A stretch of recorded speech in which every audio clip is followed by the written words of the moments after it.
हर बाप चाहता है कि हमारी बेटी की आंखों में आंसू शादी से पहले भले ही आ जाएं, लेकिन शादी के बाद कभी नहीं देख सकता। अरे हमने तो कई बाप ऐसे देखे हैं जो बिटिया सज धज करके जयमाला डालने के लिए पहुंच जाए, लेकिन पिता खुद के कपड़े बदलना भूल जाता है।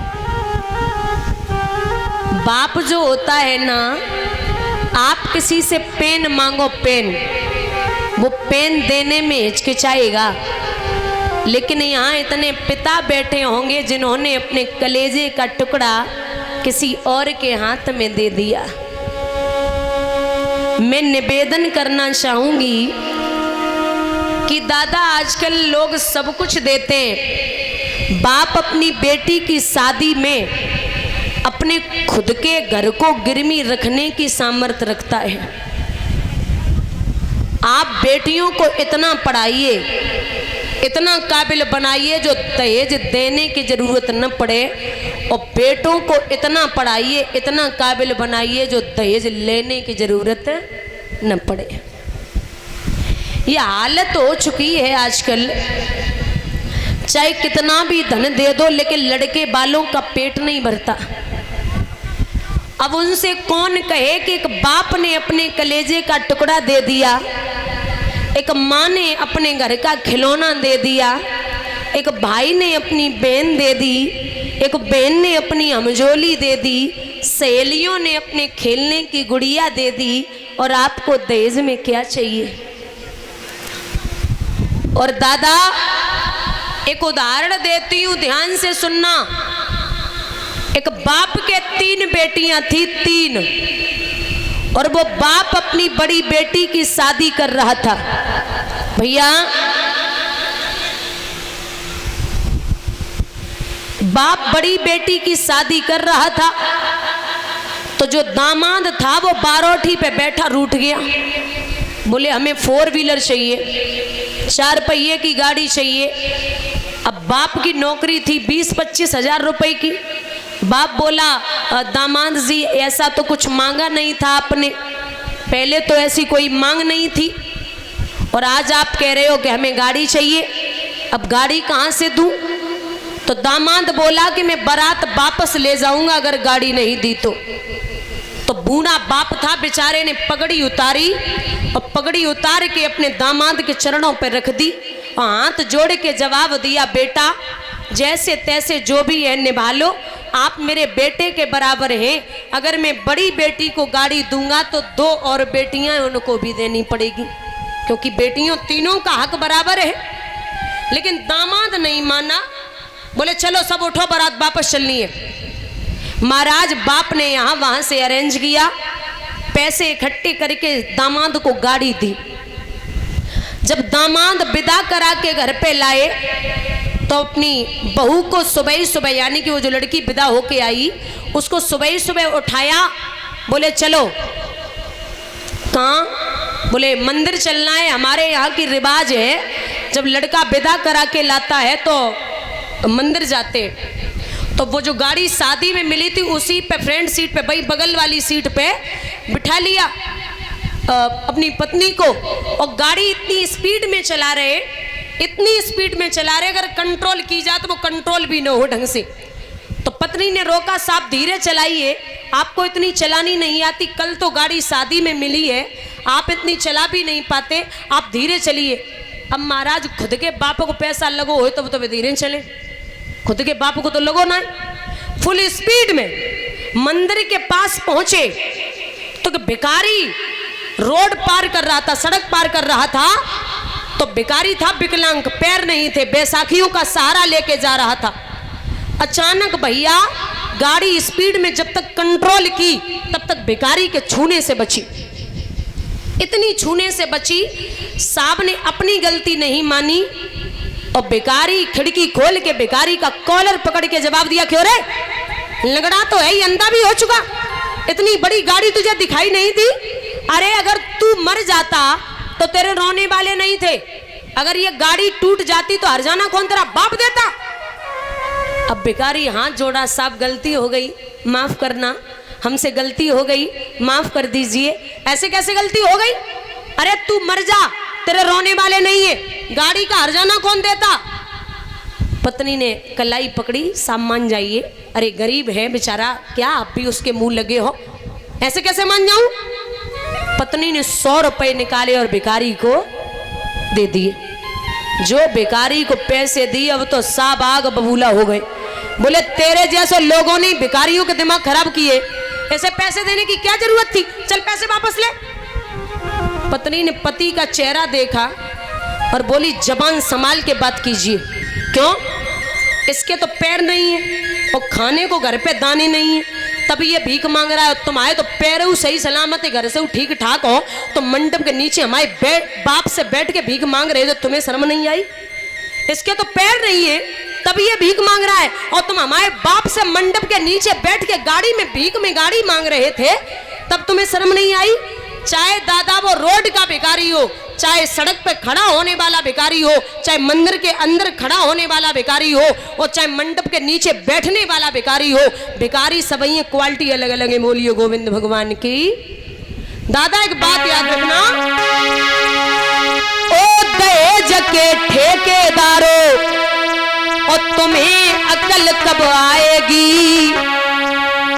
ओ दहेज के ठेकेदारों, कब आएगी? और ये दहेज की बीमारी भारत से किस दिन जाएगी? ये दहेज की बीमारी भारत से किस दिन जाएगी?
नप सके।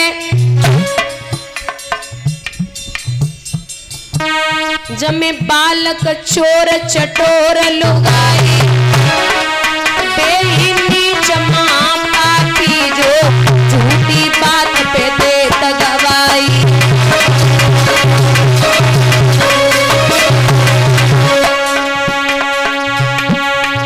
दुश्मन मिले सवेरे सवेरे, मतलबी यार ना मिले।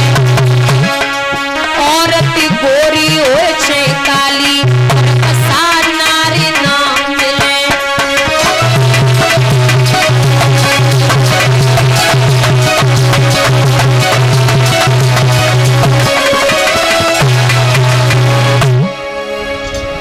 महाराज राजा हिमांचल ने बिटिया को विदा किया। जब भोले बाबा विदा करा के लाए तो जवाब दियो मैया ने, पिछलो जन्म तो जैसे तैसे हमने काट लियो, अब आप एक काम करो। बोली कहा? सुबह से आप बैठे ही हो, 12 बजे से हैं? 12 बजे से बैठे हैं? 12 बजे से बैठे हो?